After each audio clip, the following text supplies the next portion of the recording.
Hello viewers, this video is intended for PMP exam preparation and this is on the lesson 3 planning the project. So this video specifically focuses on schedule, how you will be making the schedule for the project. So this is actually an important part of the lesson 3. So in the schedule, what we should do? No, we should know how to make a schedule planning process. So what is actually that? Schedule planning process actually ensures work packages is broken down into required activities. So there will be some dependencies and precedences. So one work like A is dependent on work B. If you are not finishing work B, you cannot start A.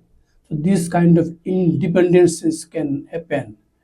And activities duration are estimated based on the average resources. You have resources, you have to finish the work. So you have to decide the duration of each activity. And critical path, the longest duration you have to find. And the resource overallocation are resolved through this planning process. And a schedule is compressed to meet any kind of constraints, internal or external. So actually the project team will uses either a time-boxed cadence or continuous flow method. So in the adaptive approach, we actually do the time box with iteration system.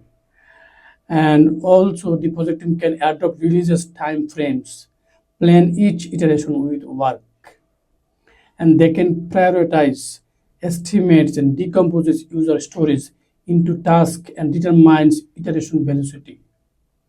So team can work with product owner to refine the backlog after each iteration and plan the next. So first part is schedule management plan. What is it? It actually describes how activities will be defined progressively, elaboratedly. And it will identify the scheduling method and scheduling tool that will be used for the project. And SMP, schedule management plan, let me call it SMP. SMP determines schedule format. It establishes criteria for developing and controlling the schedule, and that it can be tailored in terms of necessity. And SMP actually defines the maintenance process for updating status and record project progress in the schedule model during execution.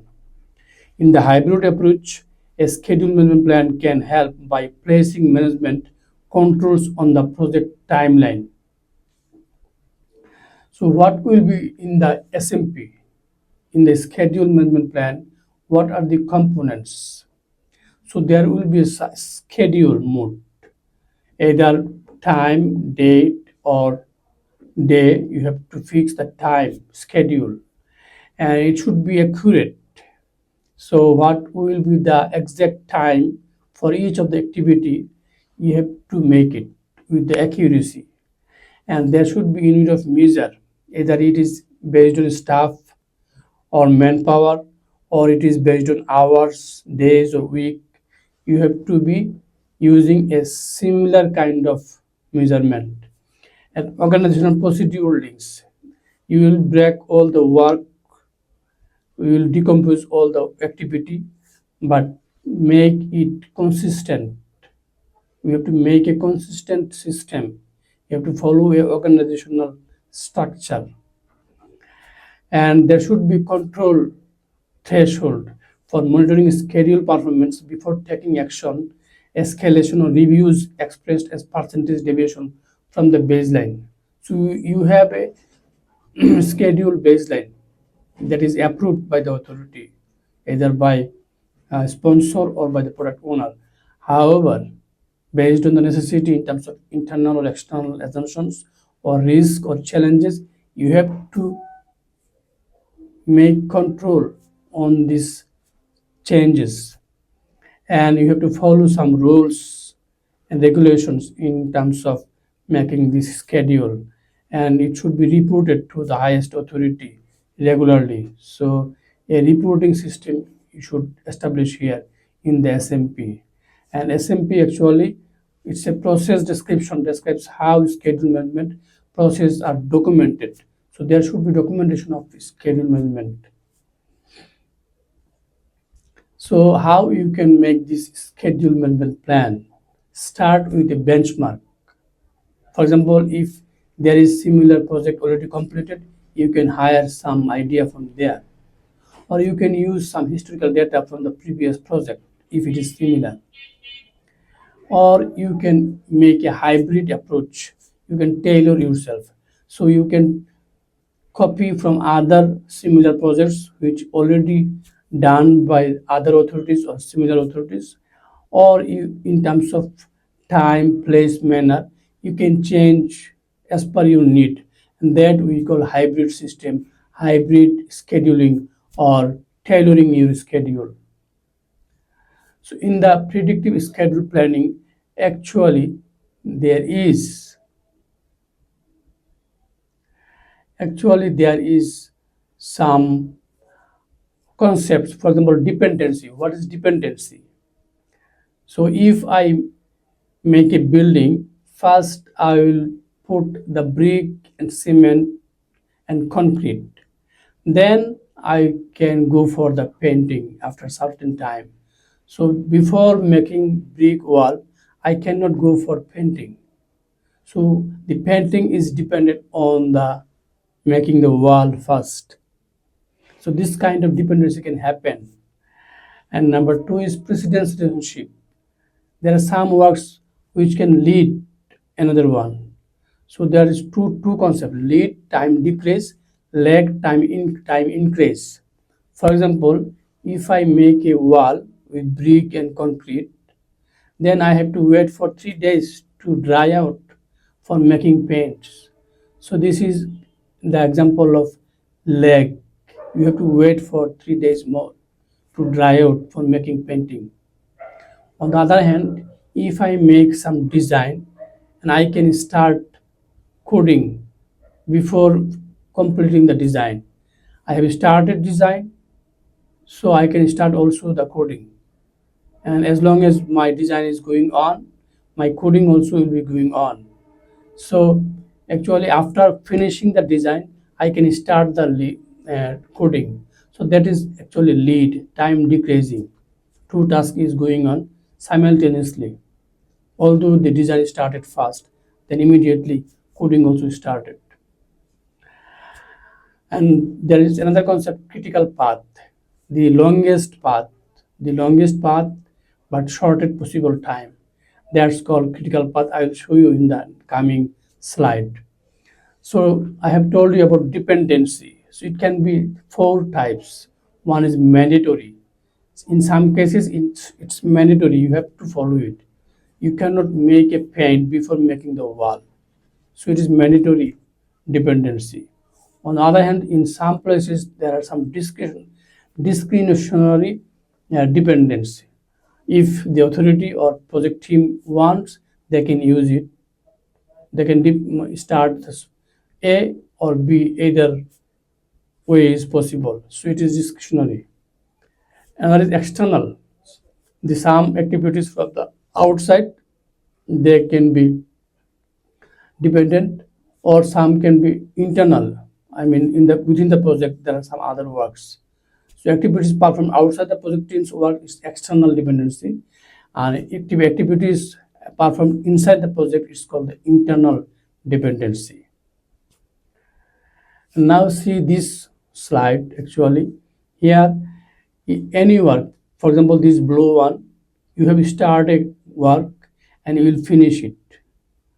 And another is red one. This is another work, another activity. Start here and finish. So this blue one is predecessor and the red one is successor. Why? The predecessor, if you start a work and you finish it, after finishing, you are going to start another work. As I have given the example, first you make a wall, start it and finish it. Then wait for 3 days, 4 days, dry out, and then go for painting start and make finish. So this is painting is successor to the wall making, or wall making is the predecessor to the painting. So this is predecessor driver and this is successor driven. So this relationship can happen in any type of activity. So here we will give 4 examples. One is finish to start, another is start to start, another is finish to finish, and start to finish. Number 1, finish to start. You have to finish work A to start the activity B, activity E. If I give the example here, so you see cement work and paint. You have to make a wall with cement first, complete it, and then go for paint. So you have to finish first the making the wall with cement and then go for the activity paint, start it. And the example is start to start. Here I will give the example of design and coding. So if you do not start design, you cannot start coding. So you have started design to start coding. That's the meaning. So the coding actually depending on design. If you start design, you can start coding. Another example, finish to finish. You have to finish your work D to finish the activity E. Why? For example, testing and documentation. You have to test the deliverables. Then you can complete the documentation. So you have started documentation, you have also tested, but you have not finished the testing, so you cannot finish the documentation. So testing and documentation is an example of finish to finish. And the last one is start to finish. You have to start a activity to finish another activity. For example, night guard example. So there are 2 night guards. One night guard is working and another night guard is 2. If number 2 night guard is coming, starting his work, then night guard 1 can end his work. So if we start to finish, night guard 2 has started to finish the work of night guard 1. Because if night guard 2 doesn't come, night guard 1 cannot go away. So one is dependent on others. So start to finish. Night guard 2 is starting to finish the work of night guard 1. These are the 4 simple examples. Then lags and leads in precedence relationship. There are 2 words, lead and lag. I have given the example previously. If activity A start, like I have made a example on making a wall with cement, activity A, and activity E is painting. So you have to wait after finishing the making the wall, you have to wait for 4 or 5 days for dry out. Then you can complete the painting. So this is the lag, example of lag. The amount of time a successor activity will be delayed with respect to predecessor activity. Predecessor wall making with cement and concrete is complete, and then you have to wait for 3 or 4 days for drying out, and then you go for activity E, meaning painting. So this is the example of lagging. Another example, the amount of time a successor activity can be advanced with respect to predecessor activity, leading. So you have started designing a software and you also started, just 2-3 days later you have started to coding. So after finishing the designing, you can start the coding 2 or 3 days before finishing the design. So design and coding can have the example of leading. So you have started design for 10 days. So before completing, you can start the coding 3 or 4 days before completing the design. So this time, this 2 or 3 days is actually leading of the successors before the completing of the work and predecessor. So this is the example of leading. And another 3 examples, activity duration estimate. So you are estimating how many activities need how much time. So there are many schedule you are counting. So all the activities, all the schedule together we call activity duration estimate. Elapsed time. It is actually the actual calendar time required for an activity from start to finish. The actual calendar time required for an activity from start to finish. If you want to start a work from the start and you are going to finish it from the start to finish, the total time, the calendar time is called elapsed time. And number three is effort, the number of labor units required to complete a scheduled activity or WBS component. So number of labor, manpower is called the effort. So to actually estimate, you have to follow several methods. One can be analogous. So you will go for the previous register books, you will find it historical data, how many days it was required to complete a activity from the previous examples. So you will check the historical data with the registers and you will count it, you will estimate. So you can make a schedule based on this analogous system. And then second one is parametric. It is similar to analogous, but you can use computer database. You can use computing methods, softwares to calculate the schedules based on the previous data. So it is a bit better than the analogous one. It will reduce your time. It's parametric one. And number two is 3-point system. So you have three kinds of people. Some people use too much optimistic estimation, some people will use too much pessimistic, and some people will use most likely. So based on the three options, you can calculate the schedule. I will show you in the next slide. And the last one is bottom up. Actually uses aggregates of the estimate of the lower level components of WBS. They actually divide each activity, and each activity they count, they measure it, how many days they will require for completing this activity. Based on this, they aggregate all these individual calculation. That's we call bottom-up approach for estimating the time. So 3-point estimation that I told you that I show in the next slide. This is the slide. You see, you have the optimistic view that you will need 3 weeks to complete the work. So 3 weeks. And then you have most likely examples from the previous history that 5 weeks it will take.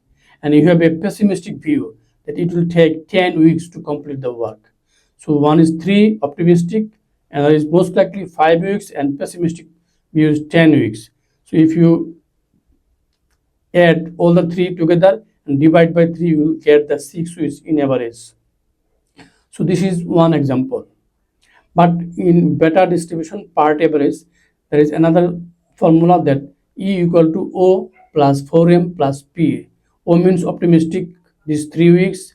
4 is a part of formula. M is most likely 5 weeks, and P is pessimistic 10 weeks, and divide by 6. So with this formula, you can find 5.5 weeks. So this one is far more better. This one is better than this one, I think. So either of the way, 3-point estimation is based on the 3 points: optimistic, most likely, pessimistic. And then you go for critical path method. As I have told you, sequence mandatory critical path method activities to find the longest path through a project and to determine the shortest possible project duration and the amount of flexibility in the schedule. So critical path finding is actually the longest path you will find and shortest possible time that you can complete the work. So I will show an example here and you will be understanding better. See this one. We are doing some activity A, B, C, D, E, F, G. Here is an example of start to finish. And let's check one by one. Just follow the slide. I'm showing you by the mouse pointer. You see, you start from here. So you have start A at the beginning, you starting at the day 0. This is day 0. So for work A, you need 7 days to work. So 0 plus 7. So you need 7 days. And then for work C, you already completed 7, so you can start from 7 days here. 7 from this place, you are taking these 7 days. And for work C, you need 12 days. So counting together, it's 19. And come to this point, for work B, you can start from the 0 because B is not dependent to anywhere. B started directly. So for B, you started from 0 and you need 9 days. So 0 plus 9, 9. And then in this place, for D you have to complete A and also you have to complete B. So you have to complete A and B both to start D. That's why you see here I needed 9 days, here in 7 days. From 7 and 9, you have to choose the biggest one. So 9 is the bigger, so I am taking here. For D, this is the earliest starting time, 9. So here we have 9, and now we can go for E. So from 9 plus 8, it's 17. So I am putting the 17 here because E can start at the 17th day. 17th, and E can complete 9. So 17 plus 9 is 26.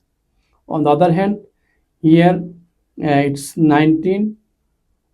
F can start work before after C and E because F is dependent on C, F is dependent on E. That's why F can start on 26. From where you will find this 26? Because here we have found 19, here we have found 26. From this 19 and 26, the bigger is 26. So you will take 26. This is the earliest starting time for F. Now with 26, you will add 6 days, it will 32. On the other hand, here it's 26, keep 26 here. So plus 5 days is 31.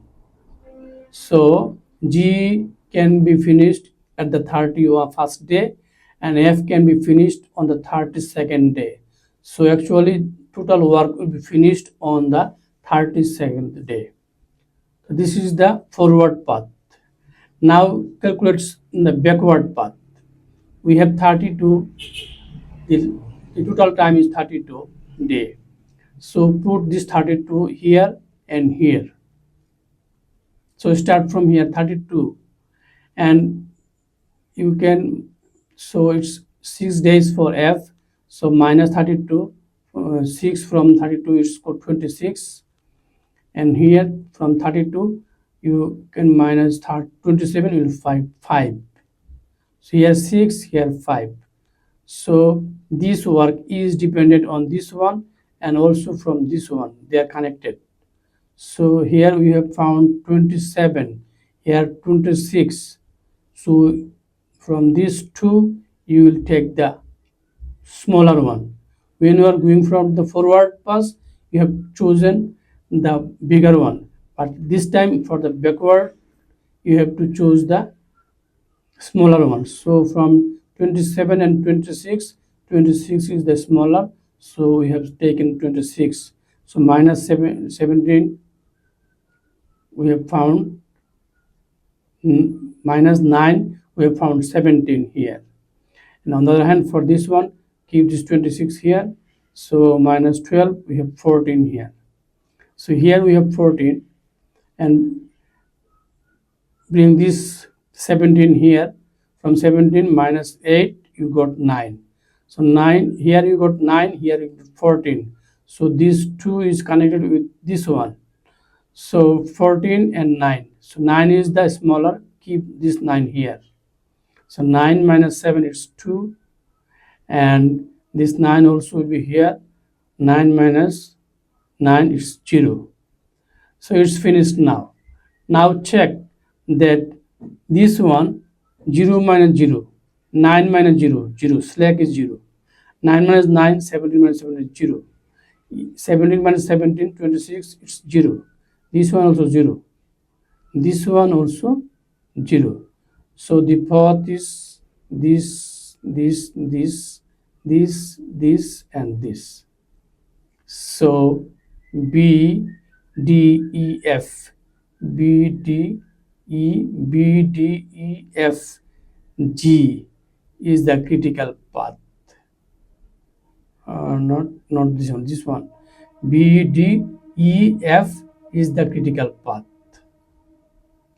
So here, if you find that slack time is 2, 0 minus 2, 2, 7 minus 9, 2, 7 minus 14, 7. So 31, 32, 1. So only this is the critical path. This is the longest path and shortest possible time. In this place, you cannot waste any time. You cannot delay any time. That's why it's the shortest possible time, and it is also the longest schedule, longest path. That's why it's called the critical path. So here the critical path is BDEF. I think you understood now. So you can show the visualize or demonstrate with visualization or take the project over a timeline. So you will put the calendar here, you will put your work here, you can give separate shade on the dates. So this we call Gantt chart. And also you can compare the connection between the works. So begin with A or H, K. So which work is coming, which after which activity. So these activities are connecting. So actually you start here, you will be ending here. But at the meantime, some work will be starting together, some are separate, some are dependent to each other. We have shown in the previous slide. So by this way, you actually demonstrate your activity. And this is another milestone schedule. Also, you can put in the calendar. You see, begin phase 1, you can finish by April or May. In the phase 2, you can finish by June. So this sort of milestone schedule you can prepare. Another two terms is resource smoothing and resource labeling. What is resource smoothing? It means you will not change the deadline of the work. So the last day of the critical path, you will not change. Keeping the deadline fixed, you can change the resources. And this is called resource smoothing. On the other hand, resource labeling is actually you are changing resources and schedule, and it will hamper the ultimate deadline. Critical path will be changed, so the duration will be increased. So that's called the resource labeling. If we take this example here, you see we are supposed to complete this work day 1 and day 2. This is our schedule. This is before labeling. But after labeling, what happens? You keep this one similar, but at the activity B, you could finish at this day, but you have here you are finishing in the day 2. And in day activity C, we put in the day 3. So 1 day is increased. Here it's supposed to be completed in day 2, but in this example it's taking another day more. So that's why it's the deadline is increasing, critical path is increasing. So labeling increased the schedule. So it's actually risky and challenging. So it is better to use smoothing. Another example is fast tracking and crashing. What is fast tracking and crashing? See this picture, it is easier to understand. So you have task 1, you have 10 days. You have task 2, you have 10 days. So this is normal. But for fast tracking, actually you are doing this first task 1 within 10 days. But at the middle of the first task, you have started the second task. So this is called fast tracking. So after 8th of the day, you have started the second task together. So this is kind of fast tracking. And what is crashing? Crashing means you are decreasing the time or you are increasing the people. In here you see, here you have 1 person per day, but here you are putting 2 person per day. So reducing the time, increasing the manpower. So this is called crashing. Another picture here, same normal. This is fast tracking, starting the second work together. This is the fast tracking, but it is risky sometimes. And this is the example of crashing, reducing time or increasing the manpower. And what is schedule baseline? Schedule baseline actually is a model that can change usual using formal change control procedure. Baseline means within that schedule you have to complete the work, and that time schedule is approved by the authority. That means either project manager or by the product owner. So you cannot change this deadline. So we have to go through the change control process like through the sponsor. So that's why you have to follow the schedule baseline, complete schedule planning activities, add the schedule baseline to the project management plan. Ideally, this happens before the project starts.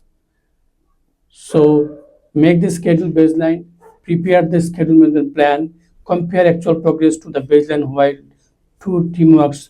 When you are working, each time you have to compare with your baseline whether you are in a track or not. There are some special intervals like negotiate. When everyone is negotiating and fix the date, it's called the negotiation. So they fix a target when they are going to complete the work. And there is blackout times. Sometimes you cannot work. For example, for the bank, in the bank holiday, you cannot work. So this is blackout times for the bank. And sometimes you have to go live. You cannot stop because if you cannot complete by 30th June, if you go on 1st July of next year, maybe government regulation makes a new tax policy, so you will be a loser. So whatever the way, you have to complete, finish the work before 30th June. And this is called go live before 30th June. So this kind of situation can happen. And schedule management in adaptive environment. In the adaptive environment, actually, it's time based. It's based on iteration, so it's different. Project team works with the product owner to decide.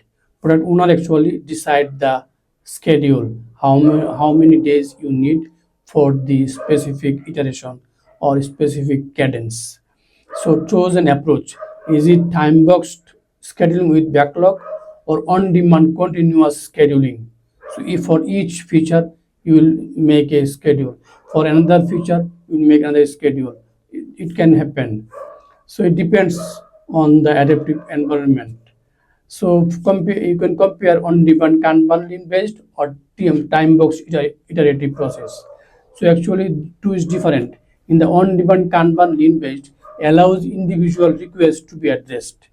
It labels out work of team members. It best when activities are divided equally. On the other hand, in time-boxed iteratives, uses progressive evaluation, ruling up to schedule activities, uses specific work interval, that is 2 weeks or 3 weeks like this, allows changes at any time during project. And that's the nature of time-boxed iterative or adaptive approach. So you see, for the release schedule, you can last for 3 to 6 months. For time box iteration on sprint typically last 1 to 4 weeks. For assigning story points to tasks to determine the amount of work, you, you can use the velocity, the capacity of the team to complete work. See, we call it sprint velocity. That means a descriptive metric used by the agile and hybrid teams. It describes the volume of work that a team performs during a sprint. Within a sprint, how much you have worked, that's called a sprint velocity. Within each sprint, how much volume of the work you have completing, that's called the sprint velocity. So you see here iteration 1, iteration 0, iteration 2, 3, 4. So for each iteration, you can make a schedule for each iteration. Or if you make a schedule for iteration 0, you can copy it if similar works. If not similar, you can assume that either it will be a bit more or less. So based on each iteration, each feature, you can plan every time for the new work. So sometimes continuous, or sometimes you will follow the previous one. So working with feature, scheduling aligned to feature ensures associated work to coordinate it. So for each feature, you need new schedule because all the features are not similar.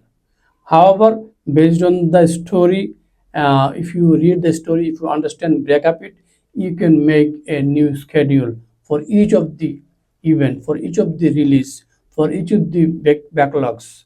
So it depends on the group stories. So here you have to do a story mapping. Group the stories by sequence and priority, and sequence features and functions for the release, and then prioritize user stories in the release backlog and associate them with the features and functions. So based on the group stories, based on the story mapping, based on the release backlog, you can make schedule plan. So for the adaptive approach, it's actually changing and challenging too. So for adaptive approach, actually you can use kind of t-shirt size method like L, M, S. So if it's big schedule, it's L or XL. It's medium size, then medium, or S means small schedule. So or you can do it by Fibonacci sequence based on the story points, or you can do a planning poker. So there are many methods for adaptive approach to make schedule, and you can demonstrate by making some figures or graphs to show the what iteration needs what kind of schedule. You can make different colors for similar types of features. So when you are working, so there is two terms. One is definition of ready, and there is definition of done. Definition of ready is a team's checklist for a user-centric requirement that has all the information the team needs to be able to begin working on. So before starting the work, whether you are ready.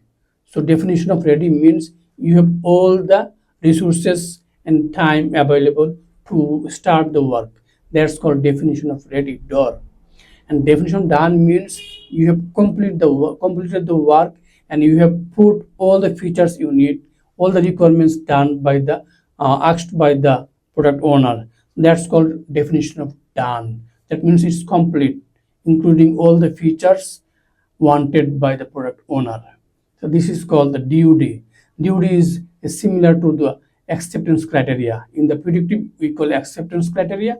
For the adaptive approach for the product, we call it definition of done. And there are some iteration backlog. So product owner actually make the iteration backlog, and they provide how the work will be done, and then the team decide how this activity will be executed. So for each iteration, you will have a sprint planning, and then feedback you have got from the backlog presentation from the product owner. Then start again iteration 2.